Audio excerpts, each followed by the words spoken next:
ஆவியை கொஞ்சம் எடுத்து 70 மூப்பர்களுக்கு அளித்தார்.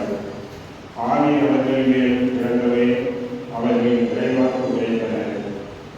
அதன் பின்னர் அவர்கள் அப்படி செய்யவில்லை.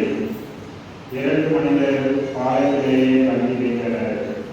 ஒருவன் பெயர் எல்தாது, மற்றவர் பெயர் மேதாது. அவர்கள் மீது ஆவி இறங்கியது. பதிவு செய்யப்பட்டவர்களே இவர்களும் உண்டு.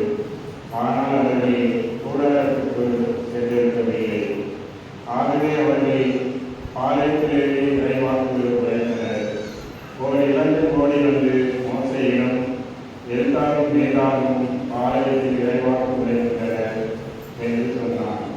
உடனே தேர்ந்தெடுக்கப்பட்டோரில் ஒருவரும் மோசேயின் ஊழியரும் நோயின் மைந்தருமான இயேசுவா, மோசே என் தலைவரே, அவர்களை தடுத்து வைக்கும் என்றார். ஆனால் மோசே அவரிடம், என்னை முன்னிட்டு நீ பொறாமைப்படுகிறாயா? ஆண்டவரின் மக்கள் அனைவருமே இறைவாக்கு உரைக்கும்படி ஆண்டவர் அவர்களுக்கு தன் ஆவியை அனுப்பது எத்துணை சிறப்பு என்றார். பின்னர் மோசே இஸ்ரேலின் மூப்பரும் பாளையத்துக்கு திரும்பினார். ஆண்டவரின் இறைவாக்கு.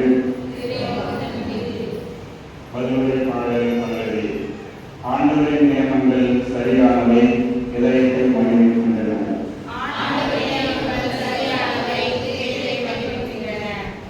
ஆண்டவரின் திருச்சட்டம் நிறைவானது, அது புத்துயிர் அளிக்கின்றது. ஆண்டவரின் ஒழுங்குமுறை நம்பத்தக்கது, எளியவருக்கு அதை ஞானம் அளிக்கின்றது. ஆண்டவரை பற்றி அச்சம் தூயது, அது எந்நாளும் நிலைத்திருக்கும். ஆண்டவரின் நீதிநிலைகள் உண்மையானவை, அவை முற்றிலும் நீதியானவை அல்லவே. ஆண்டவரின் நியமங்கள் சரியானவை, இதயத்தை மகிழ்கின்றன.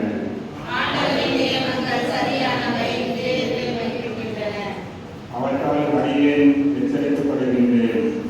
அவற்றை கடைபிடிப்போருக்கு மிகுந்த பயிற்சி உண்டு. தம் தவறுகளை உணர்ந்து கொள்பவர் யார்தான்? என் அடியாட்களுக்காக என்னை மன்னியும் அல்லது ஆண்டவரின் நியமங்கள் சரியானவை, இதயத்தை மகிழ்கின்றன.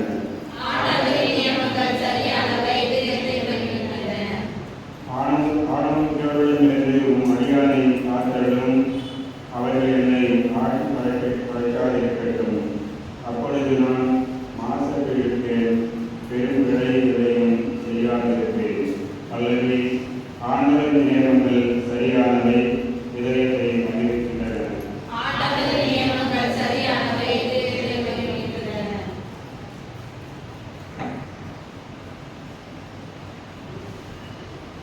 இரண்டாம் வாசகம். உங்கள் செல்வம் மங்கி போயிற்று. திருக்குறள் யாக்கோபு எழுதிய திருமுகத்திற்கு வாசகம். அதிகாரம் 5 இறைவார்த்தை 1 முதல் 6 முடிய. செல்வங்களை சற்று கேளுங்கள். உங்களுக்கு வரப்போகும் இழிநிலையை நினைத்து அலறியாடுங்கள். உங்கள் செல்வம் மங்கி போயிற்று. உங்கள் ஆடைகள் பூச்சிகளினால் அழிக்கப்பட்டுள்ளன. உங்கள் பொன்னும் வெள்ளியும் துருப்பிடித்துவிட்டன. அந்த துருவே உங்களுக்கு எதிர்ச்சான்றாக இருக்கும். அது நெருப்பு போல உங்கள் சதையை அழித்துவிடும். இந்த இறுதி நாட்களில் செல்வத்தை குவித்து வைத்திருக்கின்றீர்களே, உங்கள்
ஏனெனில் அவர் நம்மை சாராதவர் என்றார்.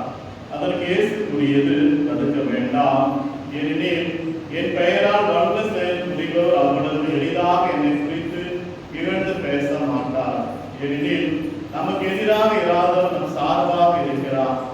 நீங்கள் கிறிஸ்துவை சார்ந்தவர் என்பதால் உங்களுக்கு ஒரு கிண்ணம் தண்ணீர் கொடுப்பவர் கைமாறு பெறாமல் போவதால் என் உறுதியாக உங்களுக்கு சொல்லுகின்றேன். என் மீது நம்பிக்கை கொண்டுள்ள ஸ்திரீயோரும் எவரையாவது பாவத்தை விட செய்வோருடைய கழுத்தில் எந்திர கல்லை கட்டி கடலில் தள்ளி விடுவதே அவர்களுக்கு நல்லது. உங்கள் கை உங்களை பாவத்தில் விட செய்தால் அதை வெட்டி விடுங்கள். நீங்கள் இரு கை உடையவராய் அணையாத நெருப்புக்குள் நரகத்துக்கு தள்ளப்படுவதை விட கை ஊனமற்றவராய் நிலைவாழ்வு புகுவது உங்களுக்கு நல்லது. உங்கள் கால் உங்களை பாவத்தில் விட செய்தால் அதை வெட்டி விடுங்கள். நீங்கள் இரு கால் உடையவராய் நரகத்தில் தள்ளப்படுவதை விட கால் ஊனமுற்றவராய் வாழ்வு புகுவது உங்களுக்கு நல்லது. உங்கள் கண் உங்களை பாவத்தில் விட செய்தால் அதை பிடுங்கி எரிந்து விடுங்கள். நீங்கள் கண்ணுடையவராய் நரகத்தில் தள்ளப்படுவதை விட ஒற்றை கண்ணராய் இறையாட்சிக்கு உட்படுவது உங்களுக்கு நல்லது. நரகத்திலோ அவர்களை பின்னும் புழு சாகாது, நெருப்பும் அழியாது. ஆண்டவரின் வாக்கு.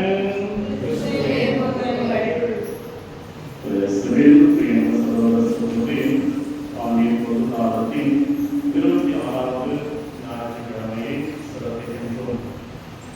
வாசகம் முதல் வாசகம் நற்செய்தி வாசகம்.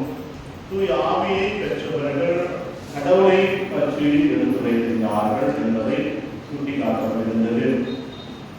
யாரெல்லாம் கடவுளின் பணியை எடுத்து செய்கிறார்களோ அவர்கள் எல்லாம் சிறியவர்களாக கருதப்படுவதாக நற்செய்தி நமக்கு எடுத்து காட்டுகிறது. அன்புக்குரியவர்களே, கண்ணை தாழ்த்தி கொண்டவர்கள் தாழ்ச்சி என்ற நீயத்தை ஒரு மனிதன் கொண்டிருக்க வேண்டும். கடவுளின் பணியை செய்கிறவர்கள் எல்லாம் சிறியவர்களாக பார்க்கப்படுகின்றது. ஆண்டவர் இயேசு கிறிஸ்துவின் வார்த்தைகளை எவன் உள்வாங்குகிறானோ மதிப்பீடுகள் ஆண்டவர் இயேசுவின் மதிப்பீடுகளை உள்வாங்கும்படியாக சொல்லப்படுகிறது. இந்த நற்செய்தியில் ஆண்டவர் இயேசு கோபப்பட்டு பேசுவதை போல பார்க்கின்றோம். கை, ஒரு கால், கண் இருந்தால் அதை வெட்டி விடுங்கள் என்றால் திருச்சபை என்பது ஒரு உடல். திருச்சபை ஐம்பொன் என்பது திருச்சபை என்பது ஒரு உடல், ஒரு குடும்பம் என்று சுட்டி காட்டப்படுகிறது. என்றால் ஒரு குடும்பத்திலே அதே ஒரு ஊர்ல ஒருவன் எதை சொன்னாலும் கேட்கவில்லை. ஒரு நண்பனை பாவத்தை விட செய்கிறான் என்றால் அதுதான் நம்ம கை என்று வெட்டி விடுகிறார். அவனுடைய உறவை துண்டித்து விடுகிறது. எனவே மீண்டும் மீண்டும் அவன் உங்களுடைய பாவத்தை விட செய்கிறான். அவனை விட்டு கொஞ்சம் விலகி நேர்மையான வாழ்வை கடவுள் திட்டத்தின்படி நீங்கள் வாழுங்கள் என்பதை செய்தி சுட்டி காட்டுகிறது. திருமுழுக்கு பெற்ற ஒவ்வொரு கிறிஸ்தவர்களும் இயேசு நற்செய்தியாக மாறுபடியாக சொல்லாலும் செயலாலும் சிந்தனையாலும் இறைவனின் திட்டத்தை மற்றவர்கள் வெளிப்படுத்த வேண்டும். வாழ்க்கை ஒரு போராட்டம். வாழ்க்கை உலகமே ஒரு போராட்டமான ஒரு வாழ்க்கை. எதிர்பார்ப்புகள், பொறாமைகள், சண்டைகள், சச்சரவுகள் இதெல்லாம் நிறைந்த ஒரு வாழ்வு. ஒரு மனிதன் அதிகமாக கஷ்டப்பட வேண்டும். கஷ்டமே இல்லாமல், துன்பமே இல்லாத ஒரு வேலை கிடையாது. எந்த ஒரு வேலைக்கு சென்றாலும் அந்த வேலை கஷ்டமாக தான் இருக்கும். ஒருத்தருக்கு அதிக கஷ்டமாக, ஒருத்தருக்கு குறைவான கஷ்டமாக இருக்கும். மனிதன் வாழ்வது துன்பத்தோடு சேர்ந்து, கஷ்டத்தோடு சேர்ந்துதான் வாழ்ந்து கொண்டு. குடும்பம் என்பது பெரிய பெரிய கஷ்டங்கள் இருக்கிறதா செய்யும். அந்த கஷ்ட துன்பங்கள் ஏற்று வாழ்ந்த மதிப்பீடுகள் எந்த அளவுக்கு ஏற்று வாழ்ந்து கொண்டிருக்கின்றோம் சிந்திப்பதற்காக ஒவ்வொருவரும் மதிப்பீடுகளாக வாழ முடியாது. அன்பு, அமைதி, பொறுமை, பகிர்வு, மன்னிக்கின்ற மனப்பான்மை, அதிலும் மரியாதை போன்று ஒரு தாழ்ச்சி, மனிதனுக்கு தாழ்ந்து போகின்ற மனநிலை இருக்க முடியாது. தொடர்ந்து சிந்திப்போம்.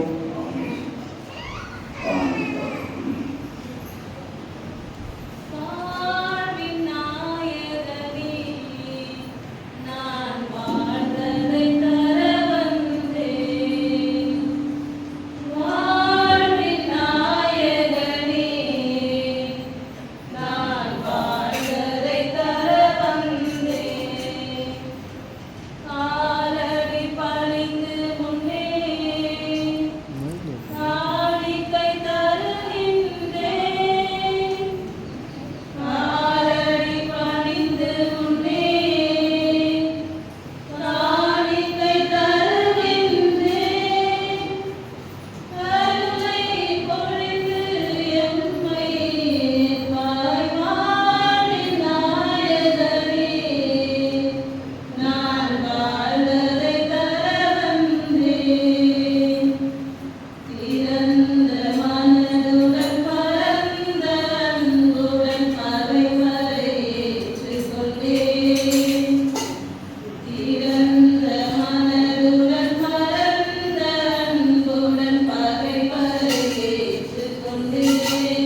இறைவா, நாங்கள் அளிக்கும் காணிக்கு ஏற்றதாக மாறிட வேண்டுகின்றோம். அதனால் உமது ஆசி அனைத்தின் ஊற்று எங்களுக்கு திறக்கப்படுவதாக எங்கள் ஆண்டவராகிய இயேசு கிறிஸ்து வழியாக மன்றாடுகின்றோம். ஆண்டவர் உங்களோடு இருப்பாராக. இறைவனை மேலே எழுப்புங்கள். நாம் இறைவனாகிய ஆண்டவருக்கு நன்றி கூறுவோம். ஆண்டவரை தூயவரான தந்தை, என்றும் எல்லாம் உள்ள இறைவா, எங்கள் ஆண்டவராகிய கிறிஸ்து வழியாக எல்லாரும் எவ்விடத்திலும் நாங்கள் உனக்கு நன்றி செலுத்துவது மெய்யாகவே தகுதியும் நீதியும் ஆகும். எங்கள் கடமையும் மீட்புக்குரிய செயலும் ஆகும். தவறிழந்து எங்கள் மீது கிறிஸ்து இரக்கம் கொண்டு கன்னி மரியாதையிலிருந்து கிடைக்க திருவுளமானார். சிலுவையில் பாடுபட்டு முடிவில்லா சாவிலிருந்து எங்களை விடுவித்தார். இறந்தோரிலிருந்து உயிர்த்தெழுந்து நிலைவாழ்வை எங்களுக்கு அருளினார். ஆகவே வானெடுத்து முதன்மை வானத்தூதரோடு மரிகளில் அமர்வோர் தலைமை தாங்குவாரோடு வான் படை அணைகள் அனைத்தோடும் சேர்ந்து நாங்கள் ஒரு மாற்றுமை பொழுது பாடி முடிவின்றி சொல்வதாவது: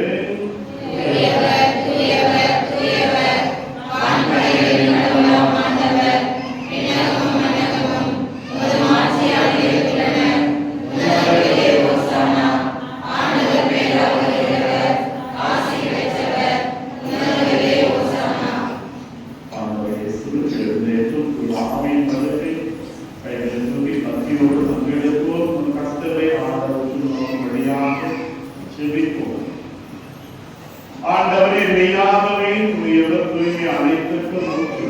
ஆகவே தூய் ஆகிய குழைத்து இக்காணிக்கைகளை தூய்மைப்படுத்த வேண்டுகின்றோம். இவ்வாறு எங்கள் ஆண்டவர் இயேசு கிறிஸ்துவின் உடலும் இரத்தமுமாக எங்களுக்கு இவை மாறுபடமாகும். அவர் பாடுபட உடல் கணைந்து தம்மை கையளித்த போது அப்பத்தை எடுத்து நன்றி செலுத்தி அதை பிட்டு தம் சீடருக்கு அளித்து அவர் கூறியதாகும்: அனைவரும் இதிலிருந்து பெற்று உண்ணுங்கள், ஏனெனில் இது உங்களுக்காக கையளிக்கப்படும் என் உடல்.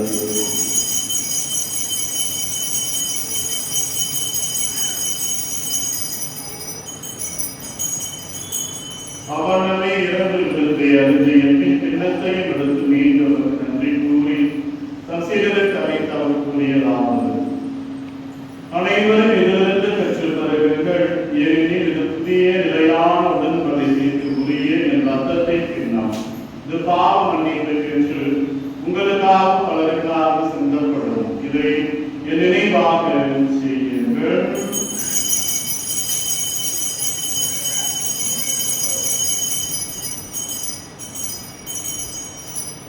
நம்பிக்கையின் மறை பொருள்.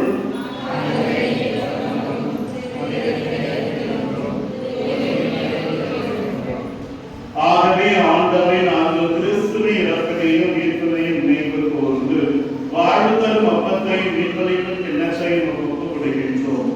உன் திருமுனைச்சு உன் ஊழியக்குரிய தகுந்தவைகளை ஏற்றுக்கொண்டீர். எனவே உமக்கு நன்றி செலுத்துகின்றோம். மேலும் கிறிஸ்துவின் உடலிலும் ரத்தத்திலும் பங்கு கொள்ளும் எங்களை தூய் ஆவியால் ஒன்று சேர்க்க வேண்டுமென மைக்காலைகள் மன்றாடுகின்றோம். ஆண்டவரை உலகெங்கும் பரவியிருக்கும் திரு அவை நினைவு கூர்ந்தவர்களும் எங்கள் திருத்தந்தை பிரான்சிஸ், எங்கள் பரிபாலனை ஜான்றாக எல்லா திருநிலைவர் அனைவரோடு திரு அவை அனுப்பி நிறைவேற செய்தருளும். இறைவன் நாளையும் வாரத்தையும் விரிவாக ஆஸ்வதிக்கும்படியாக, குடும்ப கஷ்டங்களை போக்கும்படியாக, மனவேதனை குடும்பத்தின் வழிபாடுகளை குணப்படுத்தும்படியாக, இயக்கங்களை ஆண்டுபடியாக கொண்டாடுவோம்.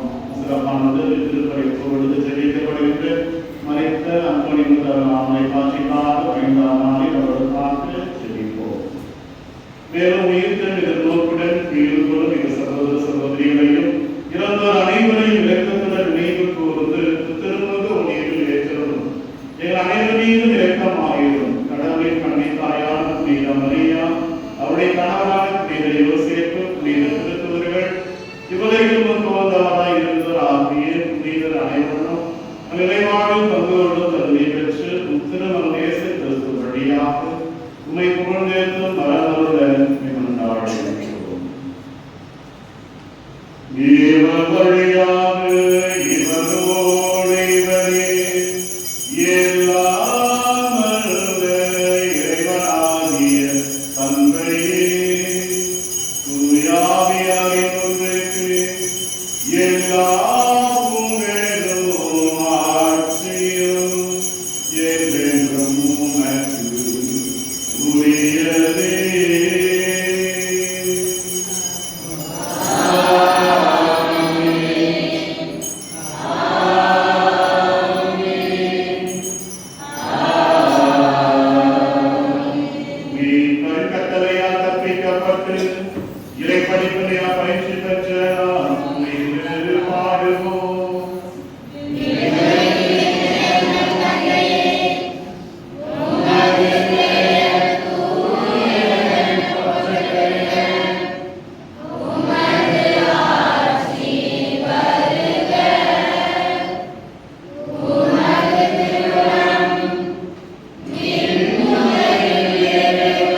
ஆண்டவரே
எல்லாம் அந்த இறைவா விண்ணக மரணிகளின் மனதை உடலையும் சீர்படுத்துவதாக நாங்கள் கிறிஸ்து இறப்பை அறிவிப்பதால் அவருடைய நீங்கள் மாற்றில் பங்கேற்பதாக இருப்போமாக.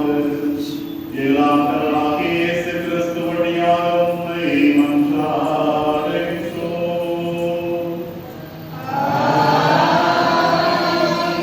ஆண்டவர் உங்களோடு இருப்பாராக.